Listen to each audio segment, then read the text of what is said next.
अगर आप भी लेना चाहते हैं देश दुनिया की तमाम जानकारी तो आज ही सब्सक्राइब करें हमारे चैनल को। साथ ही नीचे दिए बेल आइकन को जरूर दबाएं ताकि हर अपडेट आप तक पहुंच सके। नमस्कार, प्रभासाची न्यूज नेटवर्क देख रहे हैं आप। मैं आपके साथ प्रणव तिवारी। हम मौजूद हैं गोरखपुर महानगर में। चुनाव आता है, राजनीतिक सरगर्मियां तेज हो जाती हैं।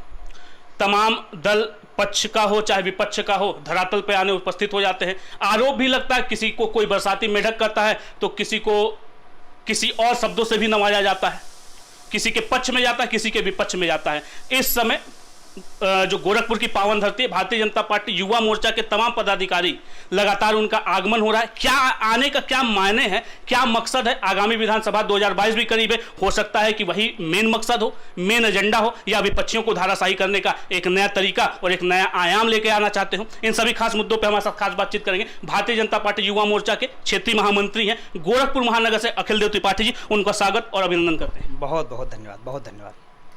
अखिल जी, सीधा सा प्रश्न करेंगे कि भारतीय जनता पार्टी में आपको जो दायित्व दिया गया है, इससे पहले भी आपको इसी दायित्व पे रखा गया था और पुनः एक फिर से विश्वास किया गया अखिल देव त्रिपाठी पे, कैसा लग रहा है? देखिए, इसमें थोड़ा सा मैं संशोधन करना चाहूँगा। पिछली टीम में मैं गोरखपुर क्षेत्र का मंत्री था। अच्छा। और इस बार गोरखपुर क्षेत्र में महामंत्री का दायित्व मिला है। महामंत्री का दायित्व संगठन में अति महत्वपूर्ण दायित्व माना जाता है। वैसे तो सारे दायित्व महत्वपूर्ण हैं। भारतीय जनता पार्टी के कार्यकर्ता होना ही अपने आप में सबसे महत्वपूर्ण दायित्व है। और हमारे यहाँ पद नहीं, या भारतीय जनता पार्टी ही ऐसा संगठन है जहाँ पद नहीं, दायित्व होता है, जिम्मेदारियाँ होती हैं। और ये जिम्मेदारियाँ मिली हैं, संगठन ने विश्वास व्यक्त किया है। हम सभी अच्छा किए हैं, वर्तमान में भी करने का प्रयास कर रहे हैं, आगे भी अच्छा करेंगे। भारतीय जनता पार्टी युवा मोर्चा के लगातार पदाधिकारी गोरखपुर आगमन हो रहा है। अभी फिलहाल के दिनों में बात किया जाए तो पंकज सिंह जी का आगमन हुआ था। आप वो प्रदेश प्रभारी भी हैं। सुनील बंसल साहब क्षेत्रीय संगठन मंत्री हैं, उनका भी आगमन हुआ। क्या मायने हैं? क्या विधानसभा 2022 करीब है, ये मायने हैं, या संगठन को और मजबूत करने के लिए नए पदाधिकारियों का जो चयन कर रहा है वो मायना है? अगर आप राजनीति में ठीक प्रकार से, मुझे लगता है गोरखपुर क्षेत्र में ठीक प्रकार से विश्लेषण करेंगे, या उत्तर प्रदेश में विश्लेषण करेंगे, या हिंदुस्तान में विश्लेषण करेंगे, तो भारतीय जनता पार्टी एक मात्र ऐसा संगठन है, इस बात को मैं बड़ी जिम्मेदारी पूर्वक और गंभीरता के साथ कहता हूं, भारतीय जनता पार्टी एक मात्र ऐसा संगठन है जिसके कार्यकर्ता, जिसके दायित्वधारी पदाधिकारी, जिसके साथ जुड़ करके कार्य करने वाले प्रत्येक, मैं कहता हूं, पन्ना प्रमुख हमारे यहाँ बनाया जाता है। पन्ना प्रमुख से लेकर के राष्ट्रीय अध्यक्ष तक वर्ष के 365 दिन 12 महीने काम होता है। आपको अगर ये लगता है कि चुनाव के नज़दीक आने के बाद ये तमाम दौरे हो रहे हैं तो कृपया आप एक बार पीछे जाके अध्ययन करिएगा। मैं विश्वास के साथ कहता हूं, भारतीय जनता पार्टी को आप प्रत्येक माह में कोई न कोई बड़ा पदाधिकारी, बड़ा दायित्वधारी कार्यकर्ता गोरखपुर क्षेत्र में प्रवास करता हुआ 12 महीने मिलेगा। भारतीय जनता पार्टी केवल चुनाव में नहीं आती है। आपने कहा कि माननीय सुनील बंसल जी का आगमन हुआ, वो हमारे उत्तर प्रदेश के संगठन महामंत्री हैं। संगठन चलाने का दायित्व उनके पास है। वह पूर्णकालिक कार्यकर्ता हैं, वह स्वयंसेवक हैं। वह कार्यकर्ताओं को अपने मार्गदर्शन में, आप सभी ने देखा है किस प्रकार से उत्तर प्रदेश में 2017 में प्रचंड बहुमत की सरकार बनी, 19 में किस प्रकार से भारतीय जनता पार्टी का परचम लहराया।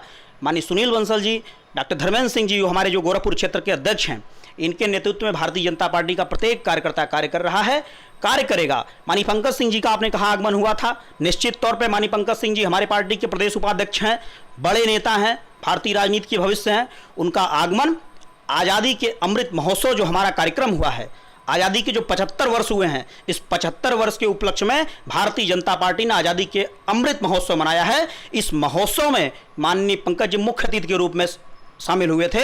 उनका मार्गदर्शन युवाओं को प्राप्त हुआ है। हमारे यहाँ भारतीय जनता पार्टी ऐसे नवाचार के साथ विभिन्न कार्यक्रमों का आयोजन आए दिन करती रहती है। इसी कार्यक्रम में हम सभी ने अपने अभिभावकों का मार्गदर्शन प्राप्त किया है। आगे भी संगठन का जैसा निर्देश होगा वैसे हमारे यहाँ पदाधिकारियों का आगमन होता रहेगा। बिल्कुल, मेरा कहने का मतलब यही था, क्योंकि समाजवादी पार्टी जो है साइकिल यात्रा निकाल के अपनी चुनावी यात्रा प्रारंभ करती है।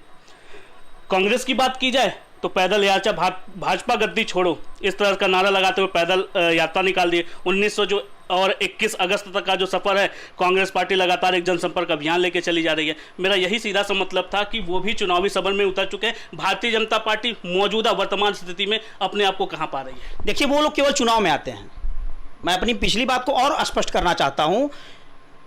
भारतीय जनता पार्टी को छोड़ दिया जाए तो अन्य जितने भी संगठन हैं जिनका भी आपने नाम लिया है, यह सारे लोग चुनाव में 6 महीने, 7 महीने, 8 महीने, 9 महीने, 10 महीने में ही आ करके सत्ता हासिल करके और स्वयं का निर्माण, राष्ट्र का, समाज का, देश का, प्रदेश का, जनपद का निर्माण नहीं, स्वयं का निर्माण, परिवार का निर्माण और किसी जाति विशेष का निर्माण करने के लिए, अपने मंसूबों को सफल बनाने के लिए, और जिस प्रकार से उन्होंने पुराने कालखंड में उत्तर प्रदेश में गुंडाराज, जंगल राज, भ्रष्टाचार की अराजकता की चरमोत्कर्ष पर समाजवादी पार्टी, बहुजन समाज पार्टी के पुराने कार्यकाल को आप देखेंगे तो कहीं न कहीं उन सब लोगों की वो इच्छाएं जागृत होती हैं कि वह फिर से हमें तानाशाही करने का अवसर मिले, वह उत्तर प्रदेश की गलियों में फिर से दंगा करवाने का अवसर हमें मिले।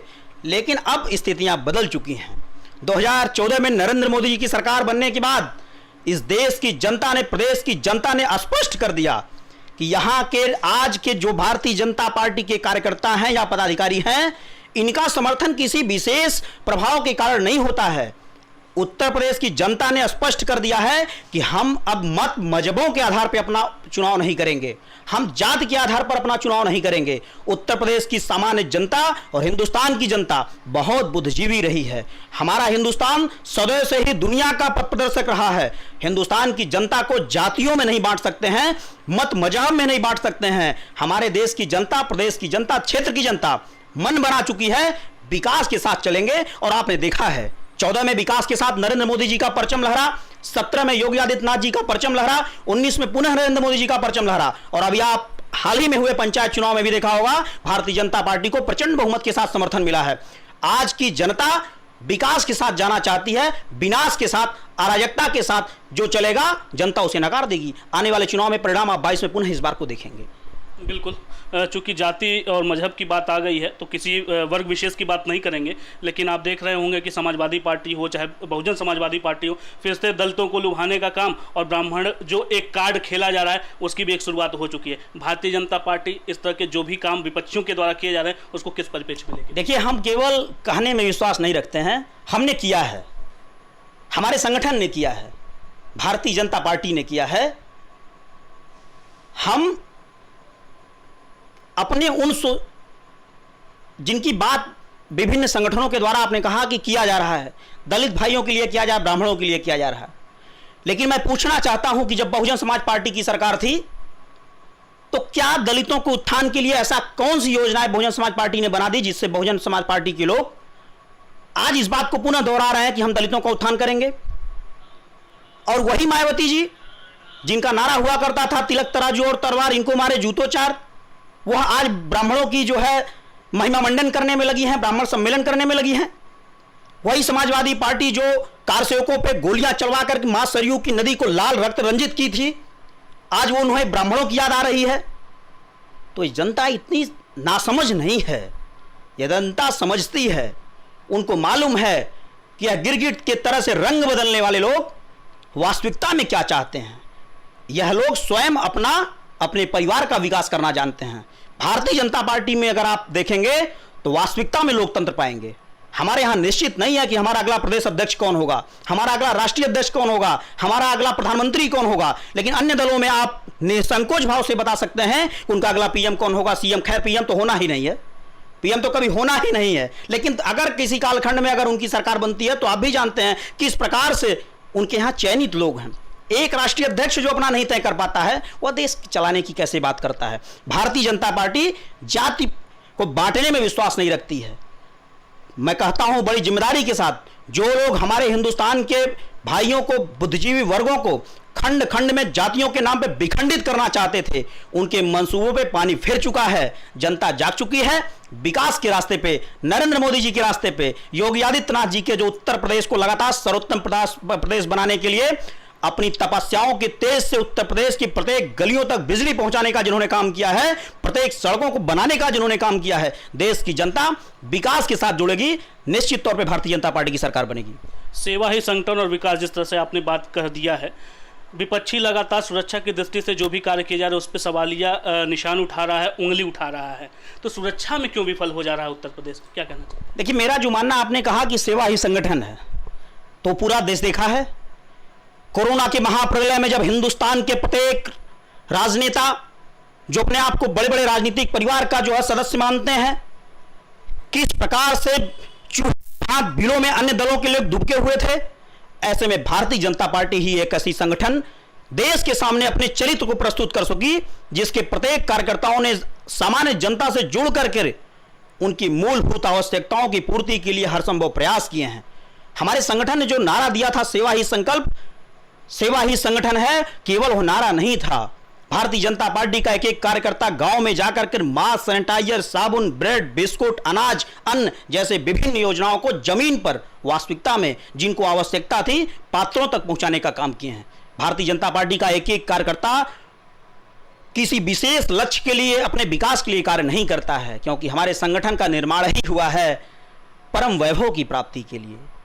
भारत की पुनर्अखंड संरचना, जो हमारा हिंदुस्तान अखंड भारत था, उस परम वैभव पे चलने के लिए हिंदुस्तान में भारतीय जनता पार्टी का जो है निर्माण ही इसी उद्देश्य के साथ हुआ था। हम सभी लोग, जो हमारी भावना है वसुधैव कुटुंबकम की, समूचा विश्व हमारा परिवार है, भारतीय जनता पार्टी उस विचारधारा पे काम करती है। हमारा कहीं किसी प्रकार से कोई किसी का विरोध नहीं है। हमारा मानना है हिंदुस्तान का विकास होना चाहिए। हम सभी लोग पंडित दीनदयाल उपाध्याय जी के पदचिन्हों पे चलने वाले लोग हैं। हमारे यहाँ पंक्ति में खड़े हुए अंतिम व्यक्ति की चिंता की जाती है और उसी के तहत माननीय प्रधानमंत्री जी ने, आपने देखा है किस प्रकार से कोरोना के काल में गरीबों को मुफ्त में गैस सिलेंडर देने का काम किया है। गरीबों को निःशुल्क मुक्त रूप से जो राशन मिलता था, इसके अतिरिक्त बढ़ा करके उन्हें राशन देने का कार्य किया है। भारतीय जनता पार्टी अपने प्रत्येक भाइयों का, शोषितों का, वंचितों का, गरीबों का, नौजवानों का, मजदूरों का हर संभव प्रयास करने का काम करती है, उनकी मदद करती है।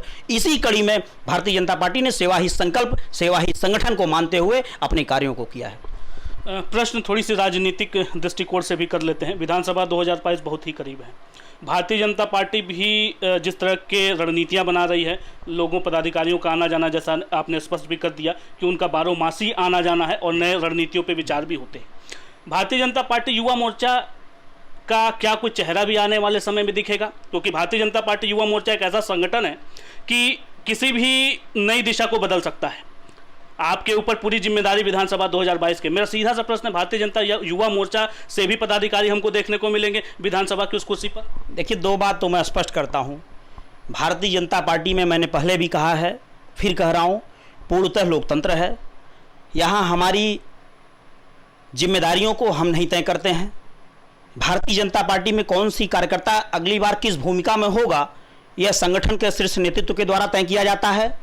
लेकिन मैं यह जरूर कह सकता हूं कि जिस क्षेत्र का मुझे भारतीय जनता युवा मोर्चा में क्षेत्र के महामंत्री का दायित्व मिला है, उसमें कुल 62 विधानसभा है, 12 जनपद संगठन की दृष्टि से हैं, 286 मंडल भारतीय जनता पार्टी के संगठनात्मक दृष्टिकोण से हैं।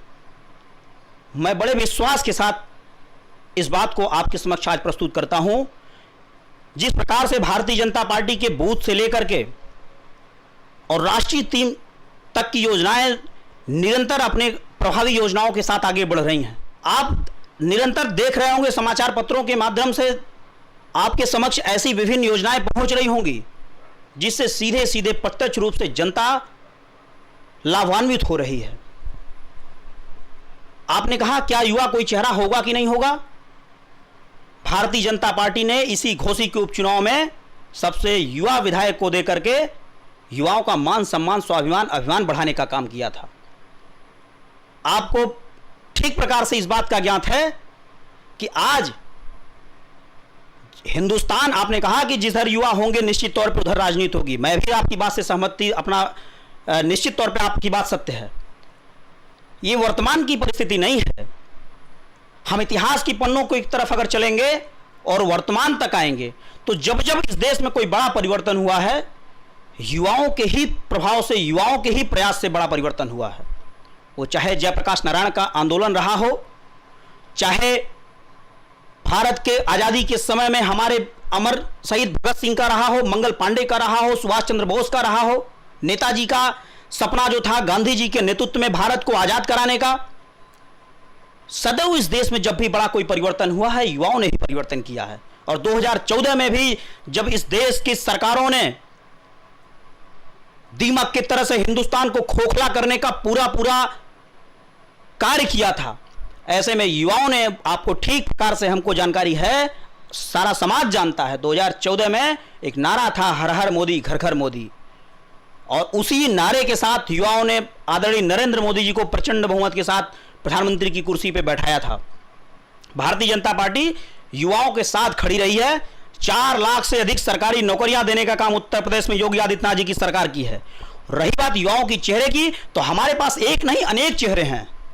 हमारे युवा मोर्चा के प्रदेश अध्यक्ष माननीय प्रांशुदत्त द्विवेदी जी, गोरखपुर क्षेत्र के अध्यक्ष आदरणीय पुरुषोत्तम सिंह जी हम लोगों के नेता हैं। उनके नेतृत्व में हम सभी जिसको भी भारतीय जनता पार्टी अपना प्रत्याशी बनाएगी उसके लिए पूरे प्राण प्रण से लगेंगे, उसे विधानसभा में भेजने का काम करेंगे। यह हमारा संगठन तय करेगा कि हमारा प्रत्याशी कौन होगा, लेकिन जो भी होगा वो हमारा नेता होगा। हम लोग उसके लिए जी जान से लगेंगे और भारतीय जनता पार्टी की पुनर्सरकार बनाने के साथ परम पूज्य योगी आदित्यनाथ जी महाराज की सरकार बनाने के लिए हम लोग हर संभव प्रयास करेंगे। एक प्रश्न और जोड़ लेते हैं वर्तमान स्थिति को लेके। तालिबान अफगानिस्तान पे तालिबानियों का कब्जा, क्या उसका भी असर पड़ेगा विधानसभा 2022 की राजनीति पर? देखिए, उत्तर प्रदेश की सरकार बनने के बाद माननीय मुख्यमंत्री जी ने बड़ा स्पष्ट किया था। उन अराजक तत्वों को उन्होंने अपनी पहली कैबिनेट के बाद ही संकेत दे दिया था कि उत्तर प्रदेश से या तो माफिया उत्तर प्रदेश को छोड़ दें या अपना स्थान सुनिश्चित करें कि उन्हें जेल के अंदर रहना होगा। उत्तर प्रदेश की सुरक्षा के साथ परम पूज्य योगी आदित्यनाथ जी महाराज की सरकार में किसी प्रकार का कोई संदेह हो ही नहीं सकता, क्योंकि महाराज जी स्वयं परिश्रम की पराकाष्ठा तक प्रतिदिन पहुंचते हैं। महाराज जी ने अपनी तपस्याओं से उत्तर प्रदेश का सर्वोत्तम विकास किया है। अब हमें क्यों नहीं, पूरे उत्तर प्रदेश को विश्वास है, क्योंकि सभी ने देखा है किस प्रकार से कोरोना के महाप्रलय में महाराज जी ने उत्तर प्रदेश के प्रत्येक जनपदों में, जिला अस्पतालों में, मेडिकल कॉलेजों में स्वयं दौरा करते हुए, स्वयं कोरोना से प्रभावित होने के बाद महाराज जी ने अपने लगातार अभियानों को जारी रखा और उत्तर प्रदेश के सभी जिलों का दौरा करते हुए उत्तर प्रदेश को, इतनी बड़ी आबादी वाले प्रदेश को भी बचाने के लिए अपना संपूर्ण प्रयास किया। और मैं कहता हूं बहुत हद तक महाराज जी ने पूरी सफलता पाई। ऐसे में आपको क्या लगता है कि जो काम तालिबान अफगानिस्तान के मध्य होगा उत्तर प्रदेश में होगा क्या? अरे किसी के मां के लाल में इतनी हिम्मत नहीं है उत्तर प्रदेश में घुस करके दिखाए। जो घुसेगा उसे बॉर्डर के बाहर ढेर कर दिया जाएगा। ऐसी महाराज जी की हमारी योजनाएं हैं। महाराज जी पे हम सभी को विश्वास है। एक अंतिम प्रश्न जोड़ लेते हैं आपसे, थोड़ा सा व्यक्तिगत होकर। क्या अखिल देव त्रिपाठी को भी एक नया दायित्व मिलेगा 2022 में? यदि मिलता है, यदि 2022 में नया दायित्व मिलता है तो किस प्रकार से अखिल देव त्रिपाठी निर्वहन करेंगे और भारतीय जनता पार्टी का जो विश्वास बनाए हुए हैं उसको बरकरार रखेंगे? कि अगर संगठन कभी किसी कालखंड में आने वाले भविष्य में मेरे ऊपर व्यक्तिगत मुझ पर विश्वास करता है, जैसे अभी बहुत बड़ी जिम्मेदारी संगठन ने देकर के विश्वास व्यक्त किया है, उस संगठन के दिए हुए निर्देश का अक्षरशः पालन करने का प्रयास करूंगा।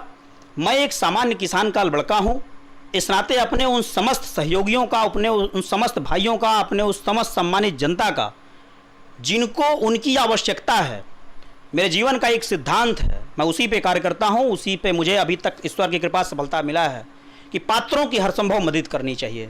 जो पात्र है उसकी मदद होगी, अपात्रों के लिए उचित प्रबंध किया जाएगा। और हम सभी महाराज जी के नेतृत्व में दोबारा चुनाव लड़ेंगे। हमारा अभी ऐसा कोई योजना नहीं है, संगठन तय करता है किसकी योजना क्या होगी।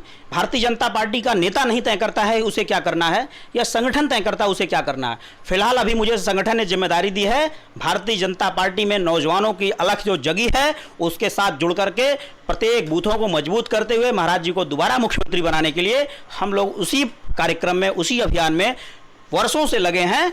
जब से महाराज जी मुख्यमंत्री बने तब से लगे हैं, जब से प्रधानमंत्री मोदी जी प्रधानमंत्री बने तब से लगे हैं, और जब से भारतीय जनता पार्टी की स्थापना हुई तब से हम लगे हैं, क्योंकि हमारा सिर्फ और सिर्फ हमारे संगठन का एक ही मकसद है, राष्ट्र का निर्माण, समाज का निर्माण, व्यक्ति का निर्माण। क्योंकि हमारे गांधी जी कहते थे हम सुधरेंगे देश सुधरेगा।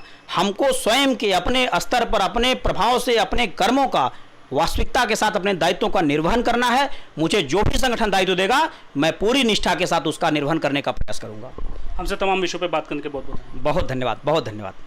हमारे साथ अखिल देव त्रिपाठी जी, भारतीय जनता पार्टी युवा मोर्चा के क्षेत्रीय महामंत्री गोरखपुर महानगर से। बड़ी बेबाकी से आपने अपनी बात कही। सेवा ही संगठन और जो एक सेवा ही संकल्प है उसके भावनार्थ में भारतीय जनता पार्टी काम करती है। कोरोना महामारी की बात हो उसमें भी किस तरीके से भारतीय जनता पार्टी उत्तर प्रदेश सरकार ने काम किया उसका बखूबी व्याख्यान किया। समाजवादी पार्टी और अन्य पार्टियों पर जिस तरह से ब्राह्मण कार्ड और खेल के या जिस तरीके से लुभाने का काम किया जा रहा है उस पर भी उन्होंने कटाक्ष करते हुए कहा कि वो तो बरसाती मेढक ही हैं, क्योंकि चुनाव आता है तो वो उपस्थित हो जाते हैं।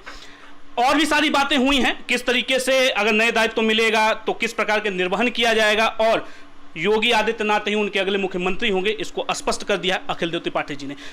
चुनावी माहौल है और चुनाव के मद्देनजर हम तमाम ऐसे व्यक्तित्वों के धनियों से आपको रूबरू कराएंगे और लोगों से मुलाकात करवाएंगे, ताकि जो अंदर की बात है, जो पार्टी के हित की बात है, वो आपके सामने लाने का एक प्रयास करें। प्रभा साची न्यूज नेटवर्क की भी टीम ने कोशिश की है कि लोगों तक पहुंचे और उनकी जो बातें आप तक पहुंचाने का एक कोशिश है, और उसको देखते हैं कब तक ये हमारा पूरा एक सफर है, एक राजनीतिक सफर अपना भी कह सकते हैं, प्रभा साची का राजनीतिक सफर है, कहां तक जाकर ये पूरा होता है ये तो देखने वाला वक्त ही बताएगा। गोरखपुर से प्रणव तिवारी, प्रभा साची न्यूज नेटवर्क।